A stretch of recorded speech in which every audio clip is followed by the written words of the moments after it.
కృషి చేస్తేనే అమృతమిచ్చింది.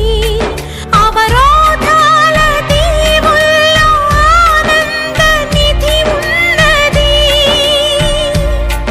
కష్టాల వారధి దాటిన వారికి సొంతమవుతుంది. తెలుసుకుంటే సత్యమిది, తలచుకుంటే సాధ్యమిది.